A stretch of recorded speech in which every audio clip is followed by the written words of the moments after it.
Buddha Chief, Buddha Chief, Buddha Chief. Huh?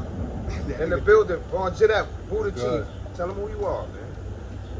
Well, we in BED-STUY, so BED-STUY know me as Vaughn Jeff. You know, I've been doing this whole Buddha Chief thing for the past several years. Hold on, Jeff, man. You gotta leave the Barry White voice out, man. You gotta have to project my voice. Let me project my voice. All right. No, Barry White was kind of deep.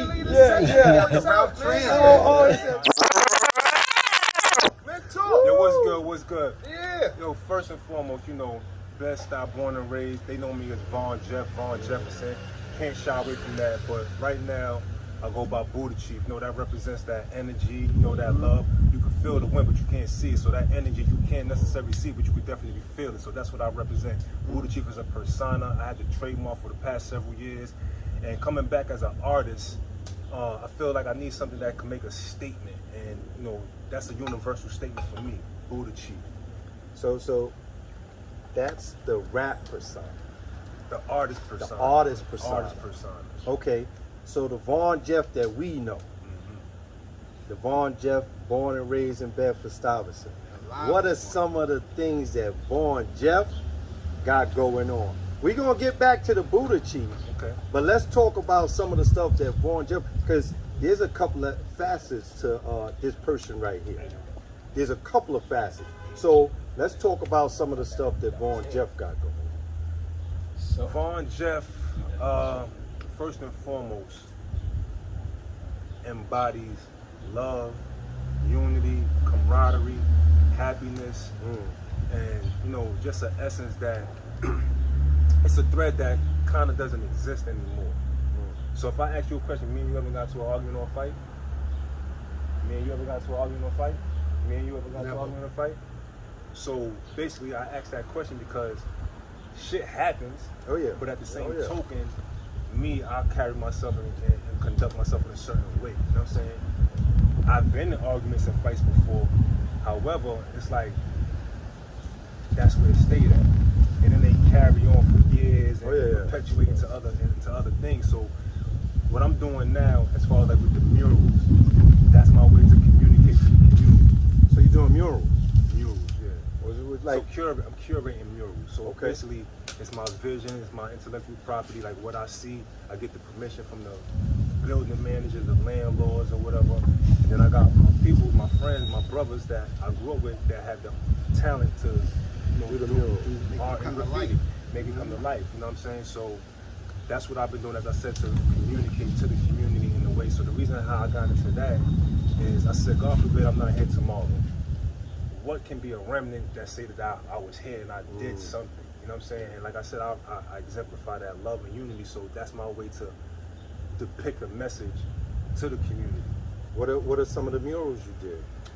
The first mural was the I Am logo, which is my motto and philosophy. The second mural. Come on, break that down for us. I am, baby. That's your. Break that down for us. You just said your philosophy. Break that down. So listen. It's an image of me holding up the globe. You know what I'm saying? And even though it's me, it's an individual. It's you. It's all of us. You know what I'm saying? And it takes us as a collective to raise up. You know what I'm saying? So you can't impact anybody else unless you start with yourself. You know what I'm saying? And they said, like, so basically it's like the same message from Michael Jackson, looking at the man in the mirror. You know what I'm saying? You hear Al Sharpton preaching the same message. You can't do nothing for nobody else unless you do it for yourself. So if you're in a neighborhood and you pass by Ideal Supermarket on Lafayette and Marcus Garvey, you get to come by and see the BED-STUY landmark. So the second mural was of a community figure that impacted me in a way that I can't even express. My life wouldn't be the same if I didn't meet this individual. And I think that people need leaders and examples to carry you up throughout your journey through life. So the second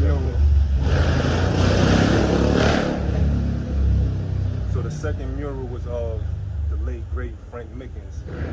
Most people know him as the principal of Boys and Girls High School, but he's from this community, born and raised, went to 25, educated at 324, lived on Kosciuszko living on Lexington, so he's from this community the same way that I'm from this community. So I even took on the moniker Frank Mick, but I spell it different. I spell it Franc because I'm about economic empowerment and currency. You know what I'm saying? So Frank Mick, and my Instagram is VonJeff_Frank Mick. You know, so that's just a part of continuing his legacy and what he did inside in the school walls. I started to, you know, do those type of initiatives in the community. You know what I'm saying? So that you see like the murals, but he used to, in the school building, he used to do like pictures of, you know, positive, inspirational quotes and stuff like that. So I said, let me do that outside in the community. And then the third mural is the BED-STUY landmark. The BED-STUY landmark, which spells BED-STUY. Each letter is significant. B is for beauty. E is for economics education. D is for divinity. The S is for symbols. The T and the U go together because TU in Spanish means you. So with the T, we took the northeastern Nigerian word in the Igbo language called Kwusi, which means to stop or abolish. So you have that at the top in the definition of Kwusi, and down the T we have the things we want to see stopped and abolished in the community. Police brutality, gang violence, gun violence, domestic violence, things of that nature. You know, there's many things that can fit there, but we fit whatever we saw fit for this community. And then the U is just different ways of being. You know, open, honest, righteous, loving, caring, courageous. So that's what you see on the U, and you also have the mirror on the U because you can look at yourself. So the U is for us as a collective and you as an individual, and then the Y is for youth. So you know, when you come through, you know, BED-STUY, that's like people usually say that as a landmark. Yo, I'm on the same block where you see when you get to the supermarket, you can see some artwork on the side of the building. Like then you know you want Lafayette and Marcus Garvey. You know what I'm saying? And then we also did the first of all, shout out Art1, my bro Art1. He's from this block, he's from this community. We did the Big Daddy Kane mural on the building where Big Daddy Kane is actually from. You know what I'm saying? So that was an initiative to give him his flowers while he's still here, as opposed to doing more murals when somebody passed away. Because that's common in our culture, in our community. When somebody passed away, we put up a mural of them. So he was fortunate enough to come through, see the mural, sign the gate and everything. So that was huge for the community as well. Long live Big Daddy! Checking that out too. You know what I'm saying? So I appreciate growing up around dudes that was talented and just engulfed in the culture in that aspect. You know what I'm saying? Like I seen Big Daddy Kane and all that kind of stuff. So like to see this type of stuff and just to see how we was impacted in this area. Tech lived right up the block. You know, so there's a lot of artists that Disco Richie right here in the corner. So it's like so many. Gordon right. He did a lot of beats. Follow me on missing that, but yeah. So as that's the hood, baby. We on the stoop.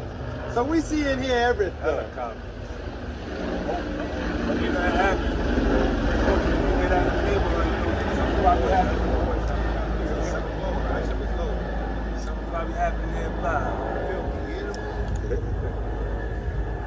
yeah, as far as music-wise, been rapping since a teenager. I actually put together 2 mixtapes. So to be honest, I never took it serious. It was just more so like a hobby because that's what we were doing. But just to see like people that's around me actually making it into the industry and becoming successful, than me even being behind the scenes of the music industry and stuff, I just never said like, you know what, I'm gonna really give it a shot until now. You know, I put together 2 mixtapes in the past. The first mixtape I did was a compilation of songs that I did from like 95 to 2005. Then I did a Count Me In mixtape back in 2012, 2013. That's the history, huh? You got history, baby. 2013, I had put the Count Me In mixtape. That mixtape actually has several songs off that in a film executive produced by Alicia Keys. The film was called Inevitable Defeat of Mr. Repeat. Matter of fact, I need y'all to go check that out because I could get some residual money off that. So tell them again, one more time. Inevitable Defeat of Mr. Repeat. Go check that out, man. Help a brother get some checks. That's always a good thing. I need the residual. That's always a good thing. Yeah, definitely, definitely. So, yeah.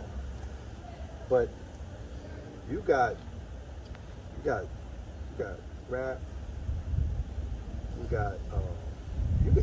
You got a documentary also.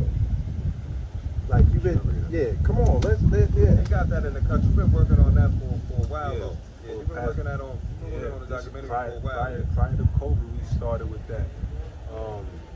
So it's called The Curator. You know, shout out to my boy Mega, my bro Mega. He came up with the concept, The Curator, because of what I was doing in the community with the murals and stuff. But I actually flipped it because we know what a curator does in the museums and stuff like that. So I look at the community as my canvas, but I spelled it T-H-E. Talk, because that sounds like some art talk right there. I take the community as my canvas. I'm sorry, but go ahead, brother. I'm sorry, you flipped it. Nah, it's my canvas because you see a lot of graffiti and stuff going on. So like I said, like due to gentrification, I wanted to preserve the culture. You know what I'm saying? Beautify the neighborhood at the same time. You know, so this is like what we started doing. So I spelled it T-H-E-C-U-R-E-R-A-T-E-R, The Curator. So this docuseries is based on the illnesses and the traumas that we've been through as a culture in these urban communities, but not staying stuck there. We highlighting it, but we actually coming up with remedies and a cure to keep moving forward, because there's a lot of miseducation that happened to us. It happened to my parents and my grandparents, and it's happening to our kids.